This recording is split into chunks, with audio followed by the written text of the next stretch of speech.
If you love the Eagles as much as we do, then you know the off-season chatter never stops. And right now the biggest question on everyone's mind is who will take over as offensive coordinator. We all expected this to be settled months ago, but here we are, still waiting for the Eagles to land the right guy to fix what has been a messy offensive season. The rumor mill is running hot. And today we got another update that adds a pretty interesting name to the mix. The Eagles reportedly interviewed Matt Nagy for the offensive coordinator position. And that alone is enough to make every fan's head spin. Now, Matt Nagy is not exactly a stranger to Philadelphia fans. He has a history with the Eagles, and he has a resume that includes both highs and lows. He was the Bears head coach from 2018 to 2021. And more recently, he served as the offensive coordinator for the Kansas City Chiefs under Andy Reid. From 2023 through 2025, the Chiefs, however, appear to be moving on from Nagy and bringing back Eric Bieniemy to run the offense. That shift is significant because even though Andy Reid has always been the one calling plays, it still signals that the Chiefs want a different structure. And Nagy is now officially a coaching free agent. What makes this even more interesting is the context of Nagy's recent coaching journey.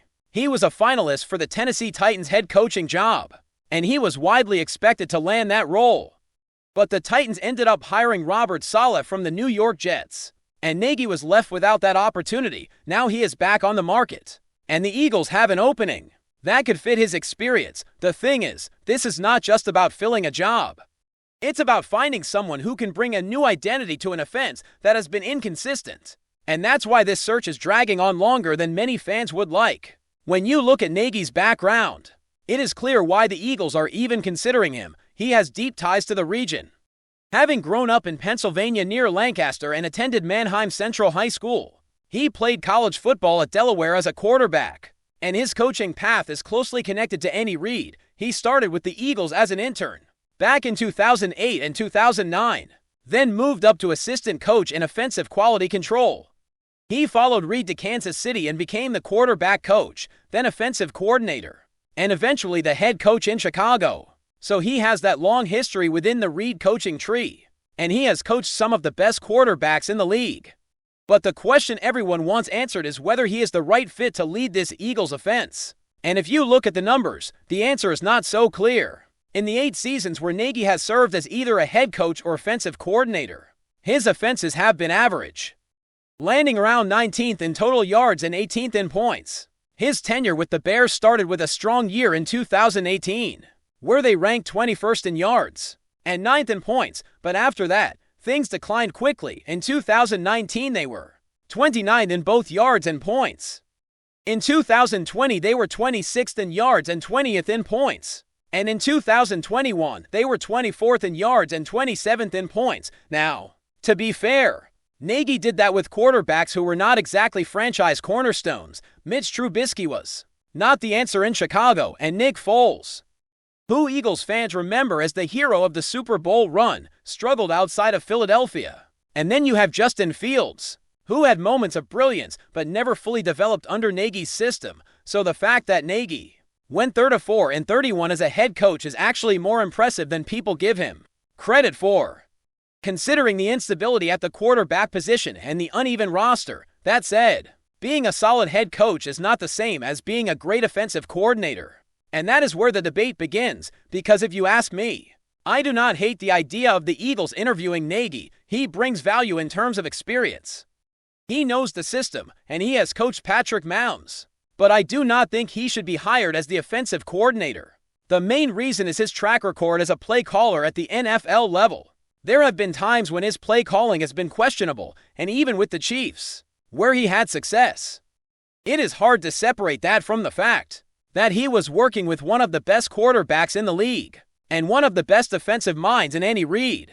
The question is whether Nagy can take control of an offense and truly make it his own, or if he will simply become another coordinator who is heavily influenced by the head coach. The other big issue is the current structure in Philadelphia. Nick Sirianni is the head coach, and he has been flexible during this search. He has been open to different schemes and has shown a willingness to adapt. That is important because the Eagles have some key roster questions that will shape the next offensive identity. The quarterback situation with Jalen Hurts is obviously the biggest factor. But there are also questions around A.J. Brown and Lane Johnson. Those are massive pieces of the offense, and if they are not fully healthy or if their futures are uncertain, it affects how any new coordinator can build a system. And then there is the issue of autonomy. Many offensive coordinators want full control over play calling, scheme design, and even the running game, but the Eagles already have one of the most respected offensive line coaches in the NFL, Jeff Stoutland, who is also the run game coordinator. The Eagles are not about to let Stoutland go or give up that part of the offense. He has been a foundational figure in their success, and he is a key part of why the Eagles have consistently had a strong run game under Sirianni.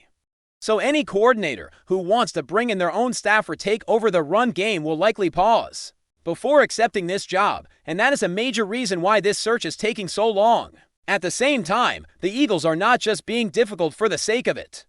This is a franchise that has been aggressive in building a championship contender, but they are also smart and calculated. They understand the stakes of hiring a coordinator, and they know that rushing into a decision could be reckless. It is not like hiring a coordinator is the same as hiring a CEO in another industry, but the philosophy is similar. They want to make sure they get the right person, not just the first person who says yes. So, the Eagles are casting a wide net and interviewing multiple candidates, and Nagy is one of those names. The interesting part is that some candidates have already turned down the job, like Mike McDaniel, who ended up taking the offensive coordinator job with the Los Angeles Chargers, and Brian Daboll, who is pursuing the Buffalo Bills head coaching position. There is a lot at play here, and it is not just about scheme. It is about fit with the organization, fit with the city, and fit with the dynamics of coaching in Philadelphia, which is a completely different environment than most other cities in the league.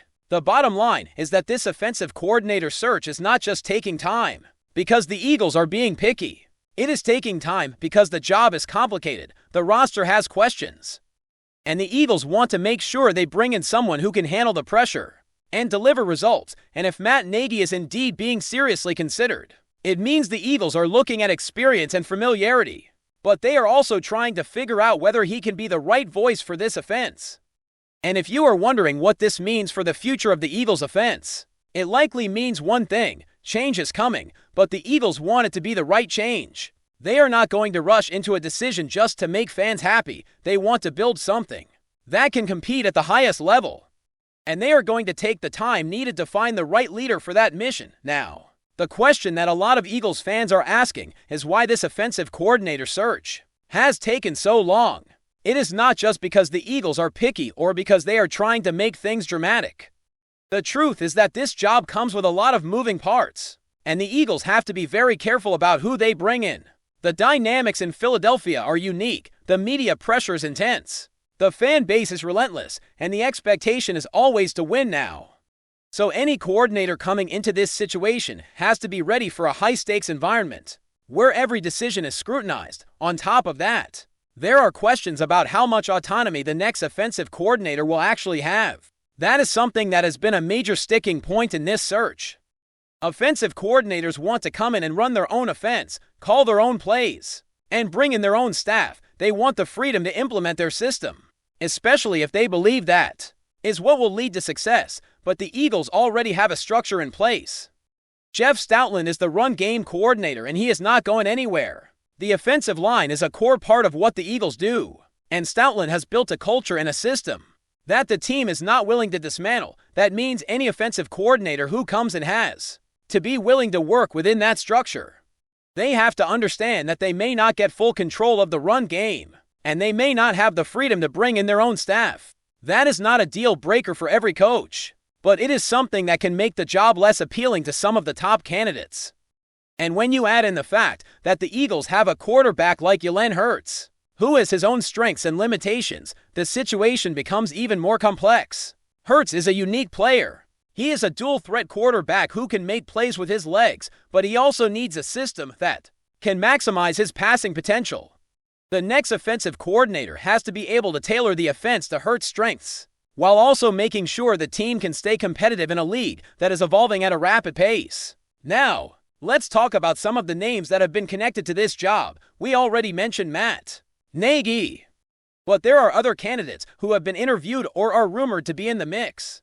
Mike McDaniel did interview with the Eagles, but he ultimately took the offensive coordinator job with the Los Angeles Chargers to coach Justin Herbert. Brian Daboll has also interviewed, but he is pursuing the Buffalo Bills head coaching job and may not be interested in taking the Eagles' role if he does not land that position. There have been interviews with Brian Daboll, Josh Grizzard, Jim Bob Cooter, Mike Kafka, and Zach Robinson, among others. Some of these names bring experience, some bring innovation, and some bring a combination of both. One name that has been floating around is Bobby Slowick, the former Texans offensive coordinator. Slowick had a breakout rookie season calling plays in Houston, and he learned under Kyle Shanahan and Mike McDaniel. He is a young coach with a creative mind, and he has been somewhat under the radar in this search. He could be a very intriguing option for the Eagles because he brings fresh ideas, and he has shown he can innovate in a way that fits the modern NFL. Another name is Charlie Weis Jr., who is the offensive coordinator at LSU. He followed Lane Kiffin to LSU and has been calling plays there. He is a young coach who has experience with a high-powered college offense and could bring a new energy to the Eagles, but the bigger story here is not just the names. It is the fact that the Eagles are taking their time and doing this the right way. They are not rushing into a decision just to get it over with. And that is important because the offensive coordinator is one of the most important positions on the coaching staff. The Eagles have built a roster that is designed to win now, and they need someone who can maximize that talent. The offense has been inconsistent, and the team has not been able to reach the level that everyone expected, so the next offensive coordinator has to be someone who can bring clarity, creativity, and stability to the offense. There is also the issue of how this new coordinator will fit with Nick Sirianni. Sirianni has been flexible throughout the search, and he has been open to different schemes and ideas. But he also has a vision for the team, and the next coordinator has to be aligned with that vision.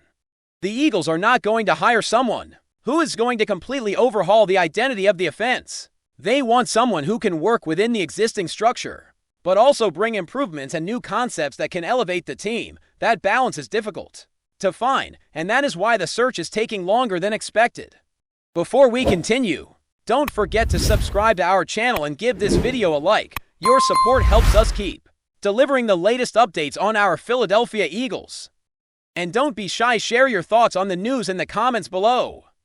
In a move that has sent shockwaves through the NFL landscape, whispers are growing louder that SAQUON Barkley may be parting ways with the Philadelphia Eagles. Sources close to the team describe the decision as painfully difficult, hinting at a culmination of factors that could see one of the league's most electrifying running backs exploring a new chapter in his career. While nothing has been officially confirmed, the murmurs have sparked intense speculation among fans, analysts, and rival franchises alike. Barkley's tenure in Philadelphia has been marked by moments of brilliance, though also by the injuries and frustrations that often accompany the grind of professional football.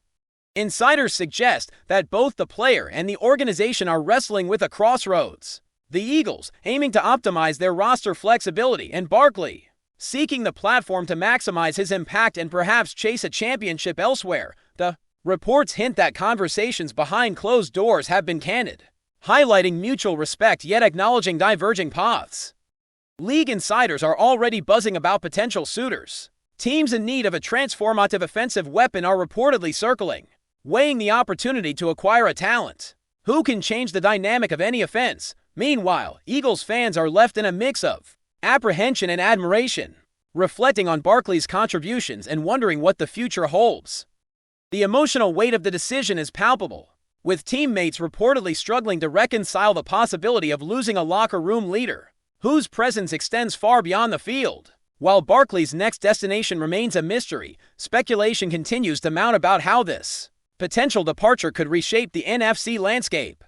Analysts are dissecting every angle, from draft implications to offensive strategy adjustments, and even salary cap maneuvers that could be influenced by his exit. What remains clear, however, is that any move involving Barkley would send ripples across the league, with fans and commentators eager to see where one of the game's premier playmakers will land next. For now, the story is in the hands of insiders and whispers, leaving the football world anxiously waiting for the next chapter in what could be a defining moment of Barkley's storied career. That's it for this update. If you enjoyed the video and want to stay updated with exclusive news about our Philadelphia Eagles, be sure to subscribe to our channel and hit that like button.